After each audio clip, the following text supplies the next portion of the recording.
Hi, thank you for looking into the law office of Rick Woodward. I'm Rick Woodward. You can reach me on my phone at 321-254-0006, or you can reach me by my email, which is ricwood@bellsouth.net. In this segment, I'm going to talk about alimony.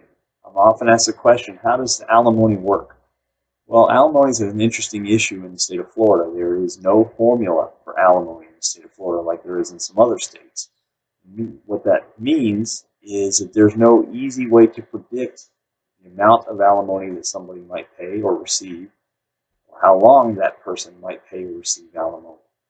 There's no real predictability to the issue at all, and that leads to the issue of alimony being one of the most hotly litigated issues in a divorce case. It is usually that single issue that prevents divorces from being resolved on an uncontested basis. So alimony works under the Florida statute that governs alimony. The statute doesn't really give a whole lot of guidance about issues of alimony, but the broad definition of alimony is one person's need for alimony and the other person's ability to pay alimony. Need is usually the easier part of that equation to prove because everybody needs money. The ability to pay is the harder part of that issue to prove. But the factors that the court has to evaluate to determine whether alimony should be paid by one spouse to the other, for how long and for how much, are basically the age, the physical, the emotional conditions of the parties, the employment of the parties, the employability of the parties, the standard of living, of course, of the parties, especially in the last few years of the marriage.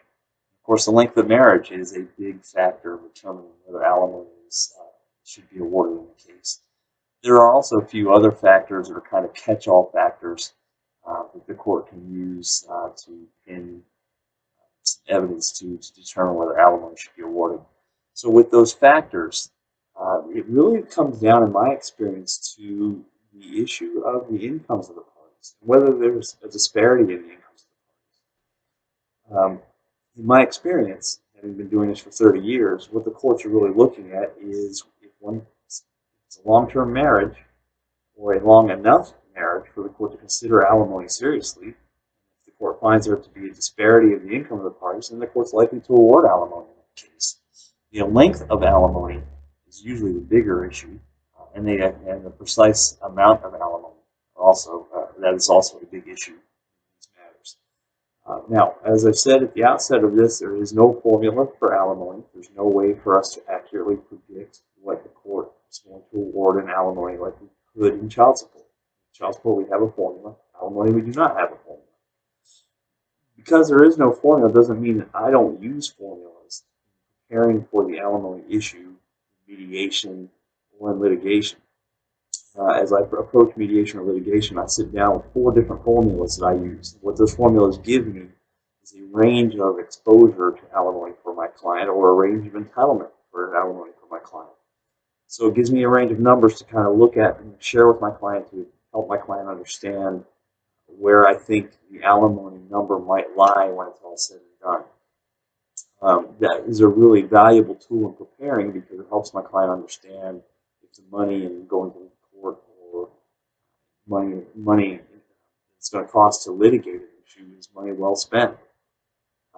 Now, I have to say that I have these formulas, and even though I come up with a range, there's no guarantee that the court's going to be anywhere near my range. Now, having said that, in my experience, the number that I come up with in my range of entitlement, the range of exposure, is very similar to what the courts come up with. So I feel really comfortable in offering to my clients my calculations.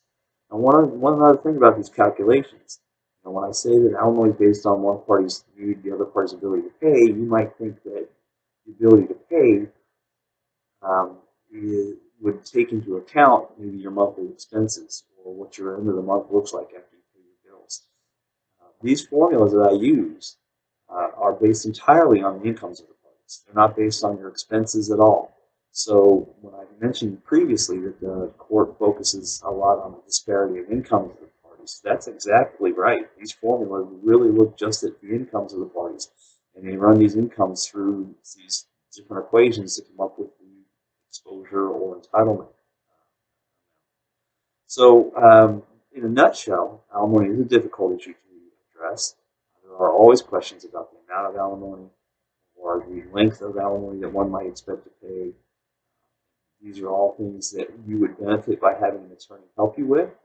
As I said, I've been doing this for 30 years. I'm very good at these issues, and I'm more than happy to discuss your alimony questions with you. Please call me at 321-254-0006 if you have any further questions. Thank you.